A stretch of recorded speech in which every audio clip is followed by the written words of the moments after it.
지난주에는 구약 성경 이사야서에서 하나님께서 받지 않는 구약 시대의 예배에 대해서 함께 나누었습니다. 오늘 이번 주일에는 신약 성경에서 하나님께서 받지 않는 예배에 대해서 함께 나누고자 합니다. 15장 말씀은 바리새인들이 예수님께 와서 2절 보면 장로들의 전통을 범하였나이까 이런 표현을 쓰고 있어요. 바리새인들이라 하면 당시 유대교 지도자들입니다. 그들이 예수님께 와서 따지는 것이죠.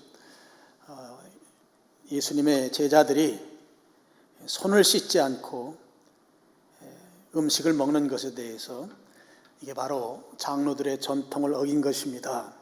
그렇게 예수님을 향해서 지금 따지는 장면이죠. 장로들의 전통이라는 표현이 있고 3절에 보면 너희의 전통이라는 표현이 있고 그 다음에 9절에 보면 사람의 계명이라는 말이 나옵니다. 다 같은 의미입니다. 장로들의 전통 어겼습니다. 식사 때 손 씻고 먹어야 되는데 손 안 씻고 먹은 것은 장로들의 전통, 사람의 계명을 어긴 것입니다. 그런 말을 좀 한 것이죠. 그냥 뭐 먹을 때 손 씻고 먹으라 그러면 당연한 거죠.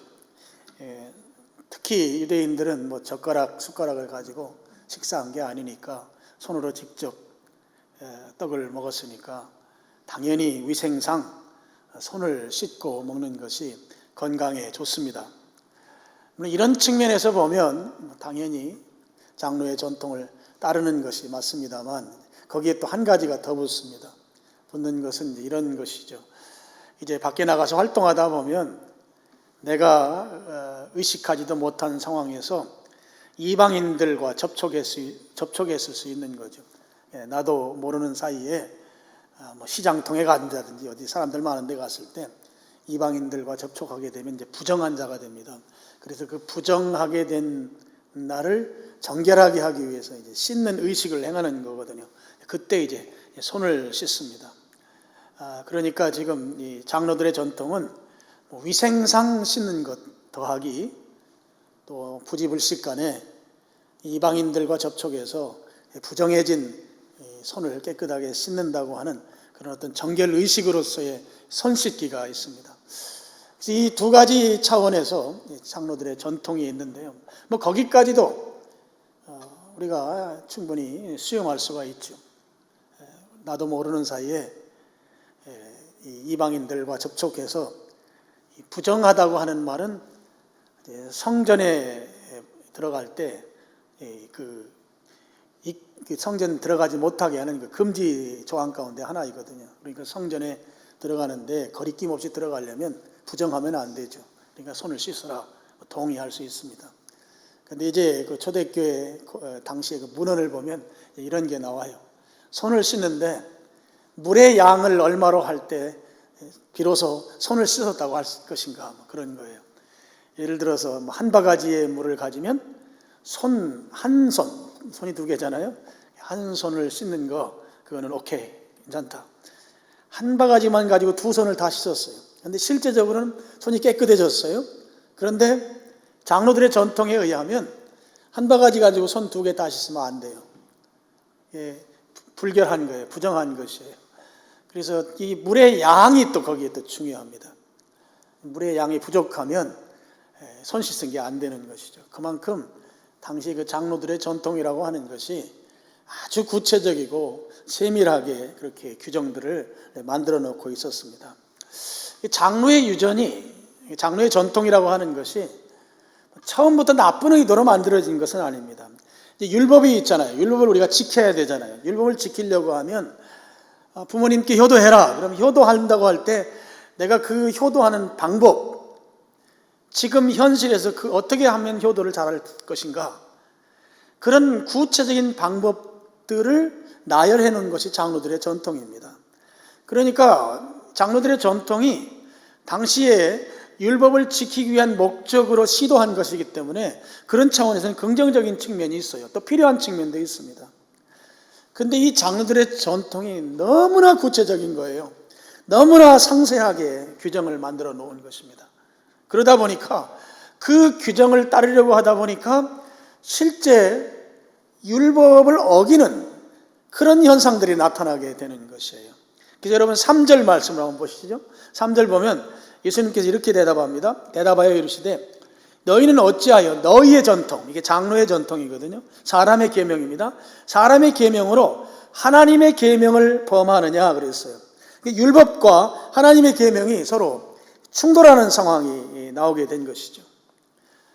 하나님의 계명을 지키지 못하게 할 만큼 장로들의 전통이 너무 조목조목 그렇게 상세하게 그런 실천 사항들을 만들어 놓다 보니까 율법을 범하게 되는, 하나님의 뜻과 다른 방향으로 흘러가게 되는 그런 상황들이 생겼다고 하는 거죠. 그러면서 4절부터 7절까지 한 예를 듭니다. 바로 고르반의 그 전통이죠. 무엇인가 하면 여러분 이런 경우가 생길 수 있잖아요. 십계명을 보면 하나님께 예배하라고 하는 계명과 부모님께 효도하라고 하는 계명이 있습니다. 십계명 안에. 그런데 이것을 동시적으로 해야 될 상황이 있다. 그럼 무엇을 우선해서 해야 될 것인가? 그랬을 때 아마 당시에 랍비들이 하나님 예배하는 거 먼저 해야 된다. 그러면 하나님 예배하는데 부모님 효도를 못할 수가 있잖아요. 그러면 그때 이제 고르반이라고 말하고 부모님께 효도하려고 하는 걸 하나님께 하겠다. 그리고 부모님께 공경하지 않아도 된다. 그런 이제 사람의 계명이 생긴 거예요. 그러다 보니까 실제적으로 하나님 말씀대로 산다고 하는데 부모님께 불효하는 결과를 만들어내고, 하나님 잘 예배한다고 하는데 부모님은 제대로 부모님께는 순종하지 못하는 그런 상황이 생기게 되는 것을 이제 예로 쭉 설명해 놓고 있습니다. 실제적으로 이 고르반은 당시의 문헌들을 보면 그렇게 나옵니다. 부모님께 자녀로서 마땅히 공경하고 효도해야 하는데요. 그럼 부모님이 살아가실 수 있도록 생활비도 대드리고 부모님 챙겨드려야 되는데, 그걸 대신에 하나님께 그 부모님 드리는 돈을 하나님께 드린다. 그리고 부모님을 이제 신경 안 쓰는 거예요. 그러면서 이제 이 고르반의 사람의 이 전통 계명이 있습니다. 나는 아무런 거리낌 없이 부모님 효도 안 해도 되는 자가 된 거예요. 하나님께 하면 되니까. 그런데 실제적으로 고대 문헌을 보면 하나님께도 하지 않는 거죠. 실제 하나님께 하는 자는 부모님께도 효도하게 돼 있는 거죠. 지금 예수님께서 그런 말씀하시는 거예요. 지금 너희들이 사람의 전통을 지킨다고 하면서, 장로들의 유전을 지킨다고 하면서 실제로는 하나님의 말씀을 폐한다 그러잖아요. 6절 마지막 부분에 너희의 전통으로 하나님의 말씀을 폐한다 그랬어요. 그러면서 이제 7절 이하에 보면은 이사야서 29장 13절 말씀을 인용해서 그들을 이제 교훈하고 있습니다. 외식하는 자들아. 그게 바로 외식이라는 거죠. 그러면서 8절 보면 이 백성이 입술로는 나를 공경하되 마음은 내게서 멀도다. 사람의 계명으로 교훈을 삼아 가르치니 나를 헛되이 경배하는도다. 경배가 예배입니다. 헛되이 경배한다. 무의미하게 예배한다는 거죠. 그러니까 그들이 드리는 예배는 하나님께서 받으실 수 없는 예배이다 하는 것입니다. 여기 입술로는 나를 공경한다 그랬거든요. 이게 무슨 의미인가 하면, 여러분 그 유대인들은 어릴 때부터 율법을 암송했어요.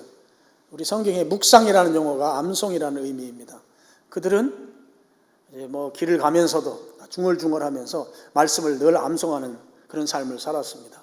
그러니까 입술에서는 하나님을 공경하는 거예요. 그들이 기도할 때도 유대인들은 정규 기도 시간이 있었어요. 9시, 12시, 오후 3시입니다. 그 시간 되면 기도하는데 그때 읽는 기도문이 있습니다. 그 기도문이 성경 말씀으로 되어 있어요. 그러니까 기도 시간에도 하나님의 말씀을 외우죠. 또 이 율법을 그들이 늘 암송하는 삶을 살았기 때문에 늘 중얼중얼하면서 암송하죠. 그러니까 그들의 입술에서는 하나님의 말씀이 떠난 적이 없는 거예요. 그런데 이사야서 말씀을 인용하면서 예수님께서 하신 말씀이 입술로는 나를 공경하지만 마음은 내게서 떠났다 하는 것이죠. 마음은 하나님으로부터 멀어져 있다 하는 것입니다.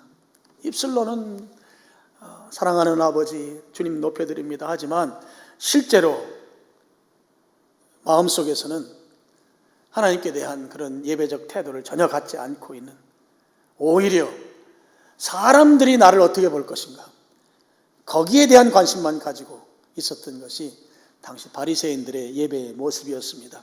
그래서 7절 시작하는 말이 외식하는 자들아, 그렇게 표현하고 있는 거죠. 마음은 하나님께서 멀어져 있고, 겉으로는 사람들에게 잘 보이기 위해서 거룩한 사람처럼, 하나님을 잘 믿는 사람처럼 그렇게 사람들이 인정하도록 만들기 위한 신앙적 태도를 보이는 그들의 바로 그것이 외식이었던 것입니다. 그래서 그들에게 9절 말씀을 보면 사람의 계명으로 교훈을 삼아, 교훈이란 말은 교과서란 말이에요. 교과서.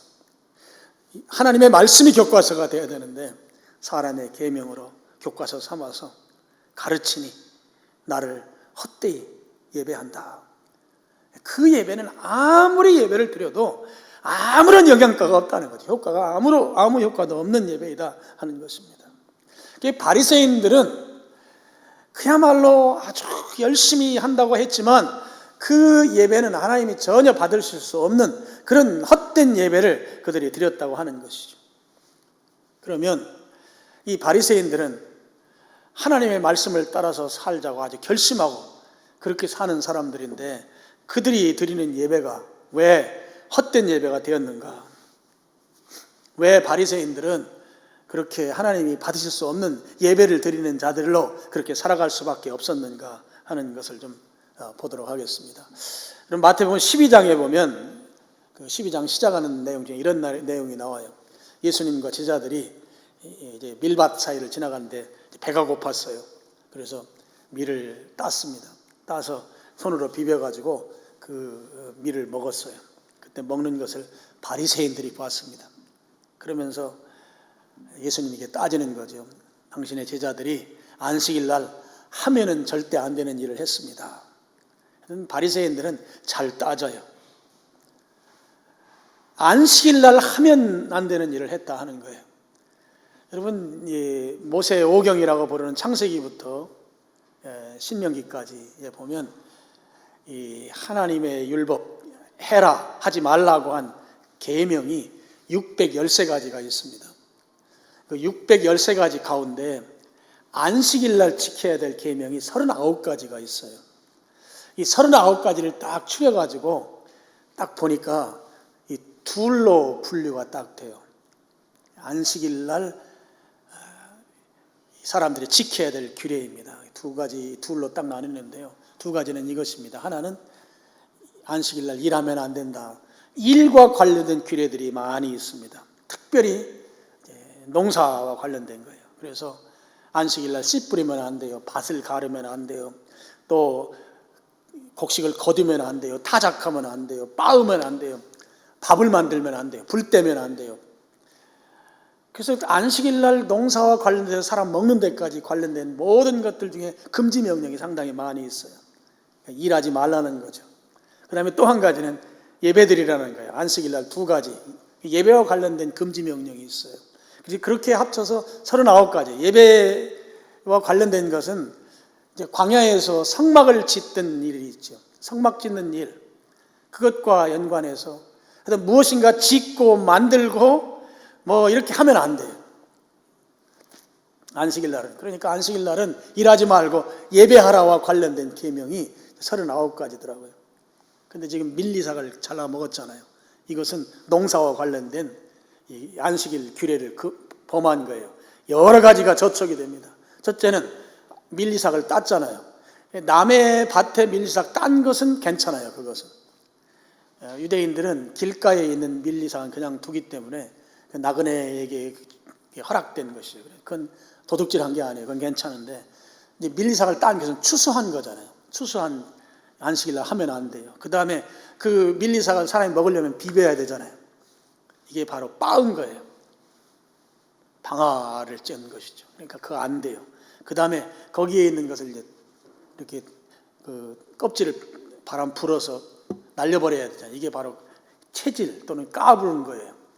키질을 한 거예요. 이거 전부 다 하면 안 되는 일들이죠. 그러니까 바리새인들이 와서 당신의 제자들이 지금 하지 말아야 될 했습니다. 그렇게 말했을 때 예수님께서 그들을 향해서 하신 말씀이 있어요. 마태복음 12장 7절 우리 스크린 보시고 같이 한번 읽어보시겠습니다. 시작. 나는 자비를 원하고 제사를 원하지 아니하노라 하신 뜻을 너희가 알았더라면 무죄한 자를 정죄하지 아니하였으리라. 지금 바리새인들을 향해서 죄가 없는 자를 지금 죄 있다고 지금 하고 있다 하는 거죠. 그러면서 예수님 하신 말씀이 나는 자비를 원하고 제사, 예배를 원하지 아니한다. 여러분 이 말씀은 구약성경 호세아서 6장 6절 말씀을 인용하신 말씀이에요. 호세아서 6장 6절 말씀 또 스크린 보시고 우리 같이 한번 읽어보시죠. 나는 인애를 원하고 제사를 원하지 아니하며 번제보다 하나님을 아는 것을 원하노라. 여러분 아까 자비라는 말이 나왔고 또 성경의 다른 부분에는 긍휼이라는 말도 있어요. 그 자비와 긍휼을 구약 성경의 호세아서는 인애라고 표현하고 있습니다. 히브리 말로 헤세드라고 말해요. 근데 여러분 이 구절 호세아서 6장 6절을 우리가 많이 오해하고 있습니다. 어떤 오해인가 하면 하나님은 인애, 헤세드를 원하지 예배를 원하지 않는다. 하나님이 예배를 싫어한다라고 하는 그런 해석을 만들어내는 거예요. 하나님 예배를 싫어하실까요? 하나님 전혀 그렇지 않습니다. 그래서 이 구절의 정확한 뜻을 알아야 된다는 거예요. 예수님께서 마태복음 12장 7절에 그 뜻을 너희가 알았더라면 그렇게 표현한 것이죠. 그럼 호세아서 6장 6절은 이 구절 구성이 이 단어와 단어가 이렇게 서로 비교하도록 이걸 문법으로 대꾸법이라고 하거든요. 대꾸법으로 구성이 됐습니다. 왜 이렇게 서로 대꾸로 되어 있는가 하면 강조할 때 그렇게 해요. 성경에서는 같은 단어를 반복하거나 아니면 저렇게 단어끼리 서로 대조시키거나 아니면 문장끼리 서로 대조시키거나 뭐 이런 걸 통해서 강조할 때 성경은 그런 방법을 사용합니다. 여기에 보면 인애와 제사를 서로 대꾸로 놓고 있죠. 그리고 번제와 하나님 아는 것을 또 이렇게 대꾸로 놓고 있죠. 그러니까 제사와 번제는 같은 의미잖아요.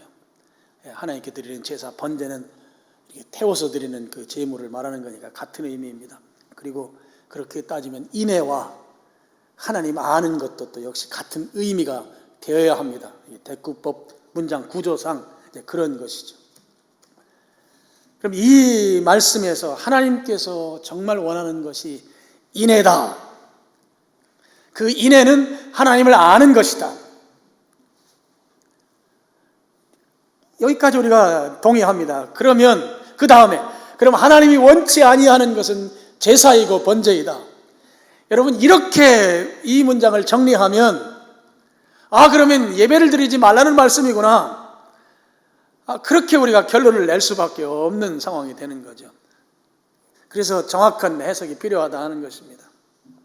여러분 하나님은 기본적으로 우리가 예배 드리는 것을 요구하시고 원하십니다.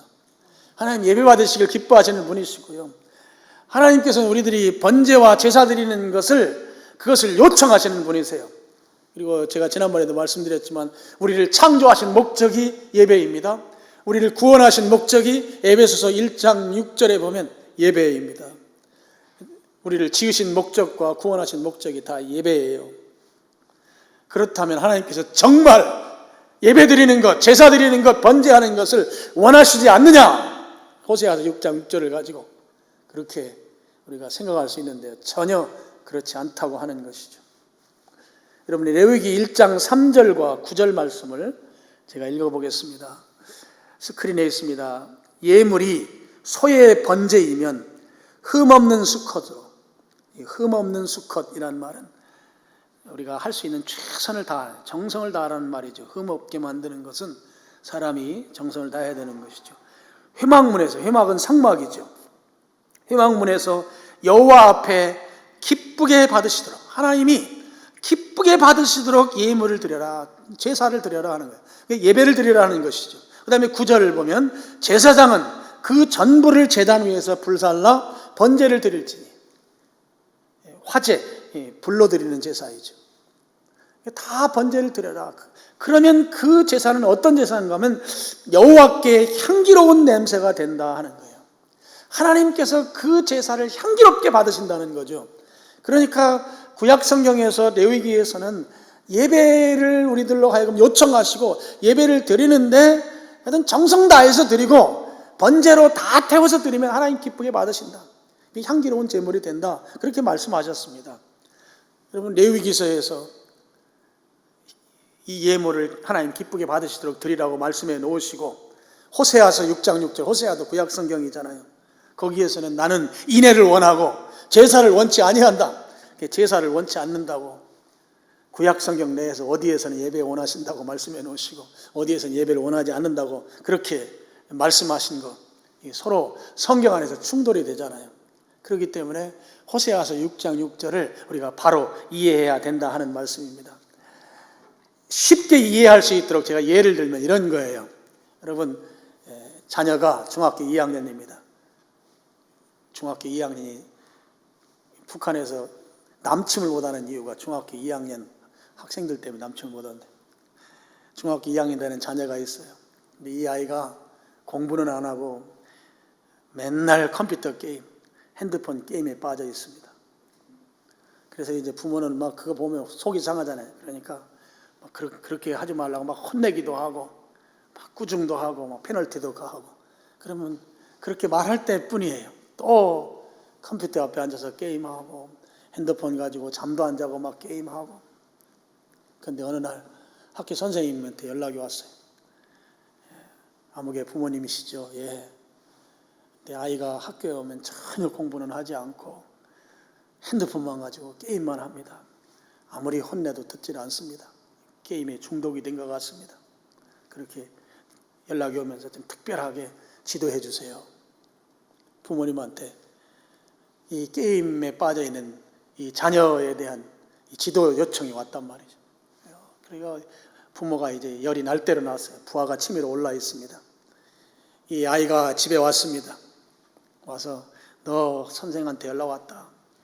얘네 창피해서 못 살겠다. 그럴 거면 학교 다 때려치워라. 학교 가지 마. 큰 소리는 막 소리를 지르는 거죠. 근데 엄마 아빠가 아이한테 학교 가지 마라고 하는 이 말이 진짜 학교 가지 말라는 말이 아니잖아요. 이제 게임 그만하고 좀 공부 좀 하라는 거잖아요. 선생님한테 칭찬 좀 들으라는 말이잖아요. 마찬가지예요. 호세아서 6장 6절 나는 인애를 원하고 제사를 원치 않는다는 말씀은 예배를 드리는데 그 예배 좀 제대로 드려라 하는 거예요. 제대로 드려라. 주님의 그 강조의 말씀인 거죠. 지금 내가 제사를 원치 않는다는 건 진짜 제사를 원치 않아서 그 말씀한 게 아니고 제사를 드리는데 예배를 드리는데 정말 내가 받을 만한 그 예배 드리라는 거예요. 그래서 이 해석이 제대로 돼야 하는 것입니다. 그러면 주님이 인애를 원한다고 그랬잖아요. 그게 아까 호세아서 6장 6절에 보면 하나님을 아는 것, 하나님을 아는 지식이라고 했습니다. 인애가 하나님을 아는 지식이라고 하면 하나님을 아는 지식이 없이 드리는 예배는 하나님이 그 예배 받을 수 없다는 것입니다. 여러분, 하나님 아는 지식 없이 인애가 없이 드려지는 예배는 하나님이 받으실 수가 없는 예배라는 거예요. 그러면 왜 받을 수 없는가? 여러분, 인애가 없으면 사람의 계명으로 그 예배를 망치게 되어 있습니다. 인애가 없으면 사람의 계명을 추종할 수밖에 없는 것이 우리의 예배의 구조예요. 우리는 그런 존재일 수밖에 없어요. 바로 바리새인들이 바로 그런 모습인 것이죠. 그럼 우리가 하나님이 원하시는 예배를 드리려면 인애라고 하는 것, 하나님을 아는 지식이라고 하는 이 부분을 우리가 주목해야 합니다.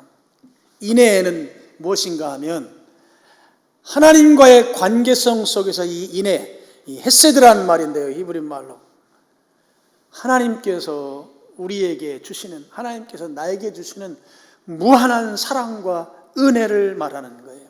이게 바로 인애입니다. 하나님께서 나에게 주시는 무한한 사랑, 하나님께서 나에게 주시는 무한한 은혜, 이게 바로 헤세드 인애라고 하는 것입니다.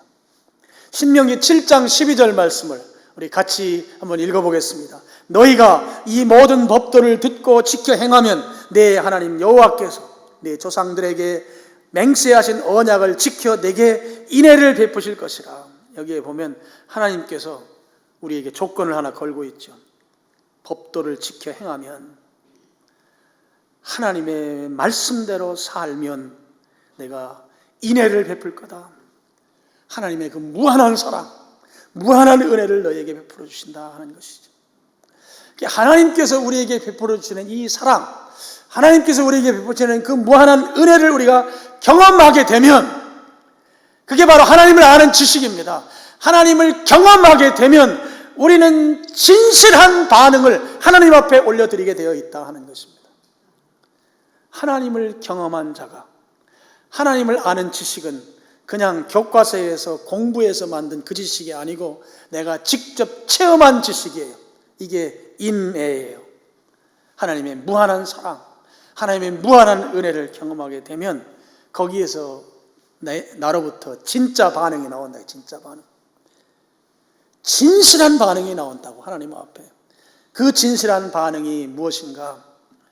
여러분 시편 5편 7절 말씀 우리 스크린 보시고 같이 한번 읽어보시죠.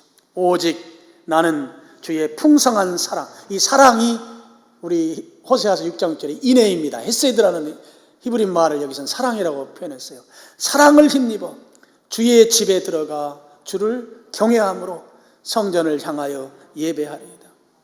여러분 이 풍성한 사랑, 인애를 경험하게 되면 주의 집에 들어간다.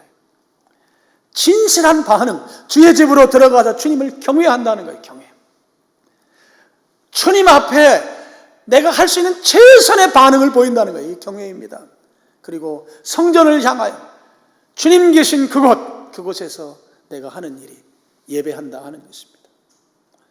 하나님께서 베푸시는 그 무한한 사랑과 그 무한한 은혜를 내가 직접 체험하면 나는 진실한 반응을 보이는데 그 반응이 예배의 반응이라 하는 것입니다.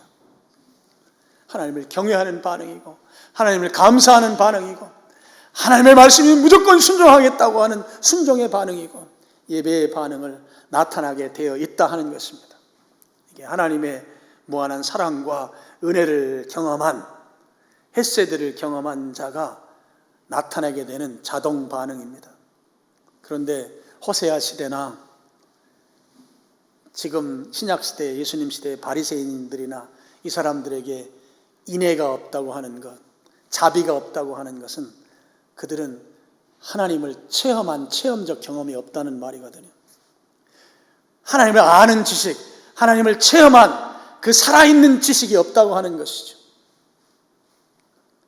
그들은 율법을 연구하면서 율법에 있는 그 활자 속에 있는 그 지식은 있을지 모르지만 그들이 직접 하나님을 경험한 그 체험적 지식은 없기 때문에 그들이 드리는 예배는 인간의 계명을 따르고 헛된 예배만 드린다 하는 것이죠.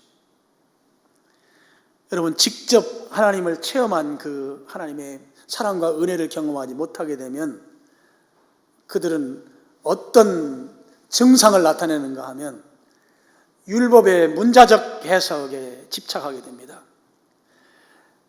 하나님의 말씀이 갖는 이 문자가 갖는 그 해석에만 집착한다고 하는 거죠. 그래서 율법의 조항에 대해서 지나칠 정도로 실천 사항들을 구체적으로 만들어 놔요. 그렇게 해놓고 지키게 만듭니다. 지킨다고 지키는데 지키다 보면 율법과 전혀 다른 방향으로 흘러가는 거예요. 성경에 그런 예들이 많이 나옵니다. 얼마나 안식일 규례를 이 사람들이 철저하게 만들어 놨는가 하면, 예전에도 제가 예를 많이 들었습니다만, 안식일 날 무거운 짐을 이렇게 끌면 안 돼요. 그 무거운 것을 끈다고 하는 것은 이 땅을 무겁기 때문에 땅을 파게 되거든요.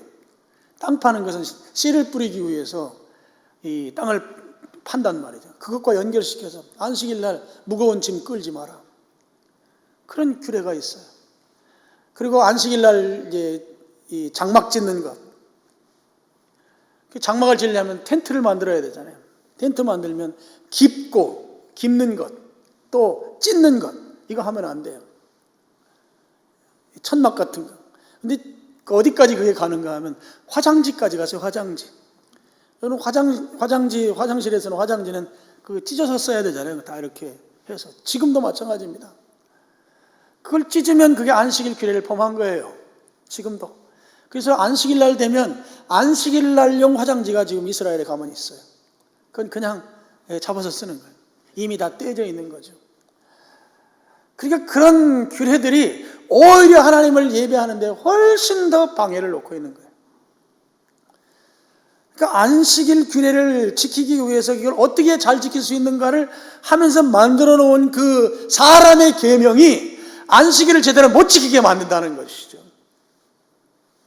그 율법을 문자적으로 해석하는데 너무 집착한다는 거예요. 하나님을 실제 체험적으로 경험하지 못한 사람들이 나타내는 증상입니다. 또 한 가지는 사람들에게 보여주는 신앙생활에 더 집착합니다. 하나님을 내가 직접 체험하지 못한 그런 신앙생활을 하다 보면 사람들이 나를 어떻게 볼까? 사람들이 나를 믿음이 있다고 볼 것인지, 사람들이 나를 거룩하게 볼 것인지, 사람들이 나를 어떻게 볼 것인지에 대해서 더 신경을 쓰는 신앙을 갖는다고 하는 거죠. 그래서 사람들로부터 인정받는 데 집착하는 거예요. 아, 저 집사님 정말 신앙 좋으셔. 저 집사님은 살아있는 성경이야. 정말 말씀대로 사는 사람이야. 사람들이 어떻게 보느냐에 관심을 가지고 그렇게 살아간다 하는 거예요. 바리새인들 역시 마찬가지입니다. 바리새인들의 기도 시간이 오전 9시, 12시, 오후 3시인데 그 기도 시간 되면 바리새인들은 사람들 많이 왕래는 큰 길가에 가서 손을 번쩍 들고 그 시간에 기도한 것이죠. 아, 저 사람들 거룩하다. 기도 시간 딱딱 지켜서 기도하네. 사람들로부터 인정받기 위해서. 그리고 금식이 일주일에 2번씩 금식했는데 뭐 40일 금식한 것도 아닌데 그냥 몰골이 막 40일 금식한 것처럼 막 꾀재재하게 하고 그 사람들이 저 사람들 정말 율법대로 산다. 사람들이 어떻게 보느냐에 집착한다 하는 거죠. 또 한 가지는 다른 사람들을 비판하고 정죄합니다. 사람의 계명으로 틀을 만들어 놨어요. 그 틀. 그래서 틀 안에 들어오지 못하면 여지없이 비판하고 판단하고 정죄하는 거예요. 예수님 제자들에 대해서 계속해서 따라다니면서 바리새인들이 계속 딴지를 걸잖아요. 오늘 말씀에도 보면 15장 2절에 손 씻지 않는다고 따지고 있잖아요. 계속 판단하고 비판하는 그런 것입니다. 그래서 아까 마태복음 12장 7절에도 무죄한 자를 정죄하는 거예요. 죄가 없는데 죄 없는 자를 죄 있다고 하는 사람들이란 말이죠. 트집잡기의 왕들인 것이죠. 그래서 그런 자들을 향해서 예수님께서 하신 말씀이 호세아서 6장 6절의 의미를 너희들이 제대로 알으라는 거예요. 똑바로 알으라는 것이죠. 너희들이 하나님의 사랑을 진짜 체험했다면 너희들은 진실한 예배자가 되었을 것이다. 그렇게 율법의 조항에 집착해서 오히려 사람의 계명을 만들어내는 그런 신앙생활을 안 했을 것이고, 그리고 사람들에게 보여주기에 급급해서 사람들이 나를 어떻게 볼까에 연연한 그런 신앙 갖지 않았을 것이고, 그리고 사람들을 비판하고 판단하고 정죄하는 일에 그렇게 나서가지고 그런 일을 하지 않았을 것이다 하는 거예요. 하나님을 진정으로 체험했다면 그런 신앙 아니었을 것이다. 하나님이 기쁘게 받는 예배자가 되었을 것이다 하는 것이죠. 여러분, 오늘 우리들 말이에요. 우리들이 하나님께서 받으시는 예배를 드리려면 오늘 우리에게도 필요한 것이 하나님을 직접 아는 지식입니다. 그럼 오늘 우리에게 필요한 하나님을 아는 지식은 무엇인가? 바로 예수 그리스도의 십자가 사랑입니다. 그 십자가 사랑이 내게 체험적으로 내가 가지고 있어야 되는 그 사랑인 것이죠. 제가 이제 말씀을 준비하면서 예수님의 이 십자가 사랑, 강단에서 수도 없이 많은 말을 했던 그 표현이 십자가 사랑인데 너무 제가 무뎌져 있는 거예요. 이런 말을 하면서 십자가 사랑의 만분의 일도 내게 체감되지 않는 이 모습, 그러다 보니 제가 여러분들에게 이런 말씀을 드려도 이게 만분의 일이라도 주님의 그 십자가의 사랑이 제대로 전달이 될까? 그런 그 아픔이 제게 있어요. 오늘 우리가 이 예수님의 십자가의 사랑이 내게 체험적으로 다가오지 않고 체험된 그런 경험으로 내게 오지 아니하면 우리가 드리는 예배가 헛된 예배가 될 수 있다고 하는 이 사실 앞에서 오늘 예수 그리스도의 십자가의 사랑이 절절하게 우리의 심장을 적셔야 된다 하는 것이죠. 여러분, 우리는 죄인입니다. 죄인의 종착역은 사망이고 지옥이에요. 살 수 있는 길이 없습니다. 그래서 그 인생은 낭망이고 절망인 것이죠. 그냥 그렇게 낭만과 절망 속에서 종착역에서 그냥 끝나는 거예요. 아무런 희망이 없는 것이에요. 그런데요, 예수님께서 우리에게 살 길을 허락하신 거예요. 우리에게 구원의 길을 허락하셨단 말이에요. 그 길을 예수님이 여셨다는 것이죠. 요한복음 14장 6절에 보면 예수께서 이르시되 내가 곧 길이요 진리요 생명이니 나로 말미암지 않고는 아버지께로 올 자가 없느니라. 여러분, 이 말씀은 무슨 의미예요? 예수님 외에 다른 길이 없다고 하는 이 말씀은 우리가 구원받는데 다른 대책이 전혀 없다는 말씀이잖아요. 사람이 갈 수 있는, 해결할 수 있는 길이 전혀 없는 이 문제를 예수님께서 해결해 주셨다고 하는 것이잖아요. 죄가 없으신 예수님께서 우리를 대신해서 죽으시는 그 방법 외에 우리가 살 수 있는 방법이 없다고 하는 말씀이잖아요.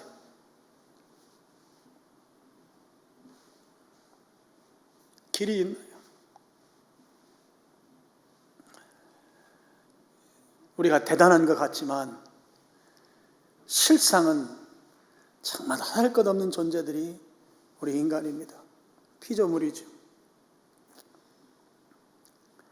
제가 검진을 하기 위해서 병원에 가서 막 내시경도 하고 했거든요. 환자가 정말 많아, 병원에. 우리 나이 40살 넘어가면 몸에 질병 한두 가지는 다 가지고 있어요. 그래서 40 넘어가면 다 환자예요, 환자. 60이 되고 그 이상이 되면 병원의 도움 없이는 살아갈 수가 없어요. 그게 우리의 실존이에요. 정말 하잘것없는 존재에 불과해요. 그리고 우리가 잘난 것 같지만 하나님께서 우리를 구원해 주셔야 될 이유도 하나도 없어요. 하나님 우리를 구원하시지 않으셔도 하나님 전혀 아쉬울 것이 없는 분이세요. 그냥 우리는 우리의 죄값으로 망하고 지옥 가도 하나님 그것 때문에 아쉬워할 분이 전혀 아니시라는 것이죠. 그런 하나님께서 우리가 살 수 있는 길을 여셨다고요. 우리를 구원해 주셨다고요. 하나님의 아들, 하나님의 딸이 되게 하셔서 영원한 생명을 누리고 영원한 천국에 있게 하셨다고요. 이 큰 은혜 말이에요. 이 큰 은혜. 근데 우리가 얼마나 무뎌져 있는가 하면 이게 전혀 우리의 가슴에 다가오지 않는 거예요. 하나님의 그 크신 사랑, 하나님의 그 놀라운 은혜가 우리같이 하잘것없는 존재를 향해서 도무지 길이 없고 방법이 없는 우리들을 살려내시기 위해서 죄 없으신 그분이 모든 걸 다 감당했음에도 불구하고 그런 은혜를 베풀어 주셨음에도 불구하고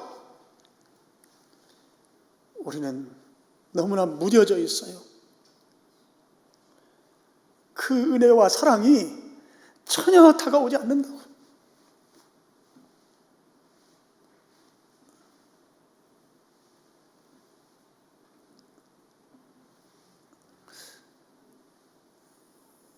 오늘 하나님이 받으시는 예배를 드리려면 내가 인애를 원하고 내가 자비를 원하고 제사를 원하지 아니한다. 인애라고 하는 것은 하나님을 체험적으로 아는 것이고, 그것이 오늘 우리에게는 예수 그리스도의 십자가의 사랑이에요. 이 십자가의 사랑이 내게 체험적으로 다가오고 그 은혜가 느껴지고 그 은혜가 감동이 되고 그 은혜가 감사하고 나같이 보잘것없는 정말 아무 쓰잘데기 없는 존재를 위해서 그 어마어마한 사랑을 베푸셨다고 하는 것이 조금이라도 내 가슴에 다가와야 하는데,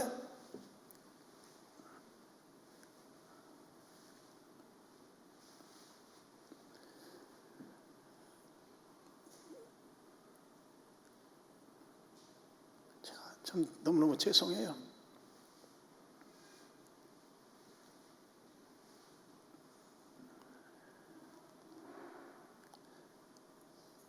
그 사랑이 내게 체험되지 아니하면 오늘 우리가 드리는 예배가 하나님이 받을 수 없는 헛된 예배, 오늘 9절에 나오는 헛되이 경배하는도다, 아무런 의미가 없는 예배, 하나님께서 거기에 관심도 두지 않는 그 예배, 그 예배로 전락한다는 것이죠. 내 생애에 단 한 번의 예배의 기회가 남아있다면 나는 어떤 예배를 드릴까?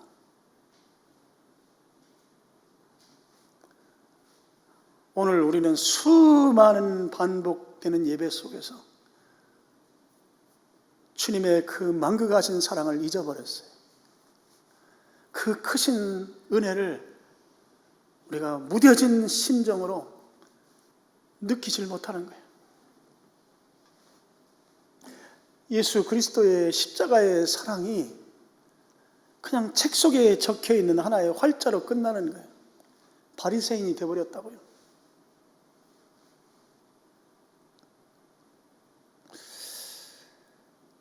이 사랑이 오늘 우리의 가슴을 적실 수 있기를 축복합니다. 제가 고민하고 안타깝고 애통하는 부분이 그거예요.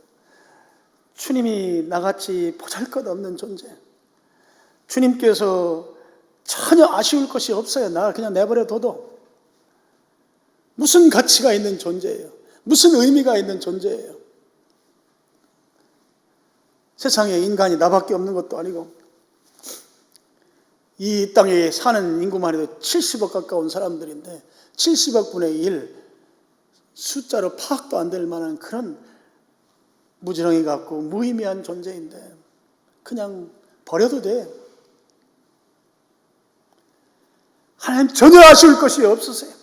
그런 나를 구원해 주시기 위해서 예수님이 십자가에 죽으셨다고요. 그 무한한 사랑을 나에게 베푸셨다고요. 그 무한한 은혜가 나에게 적용되고 있다고요. 그런데 뻔뻔해. 그런데 무디어 있어.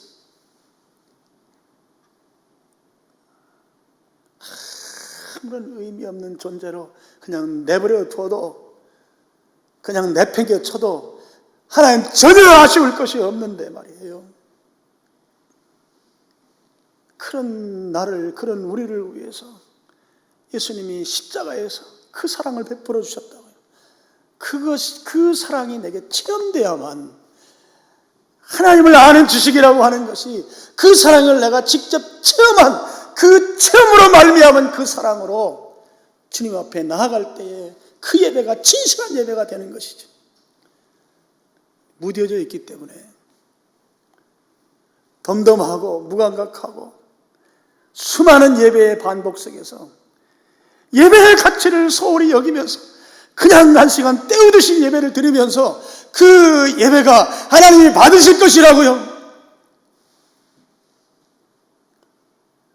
아니요.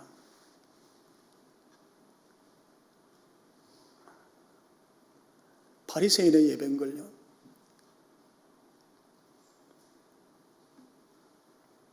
바리새인의 예배인데. 그래서 바리새인들 외식하는 거예요.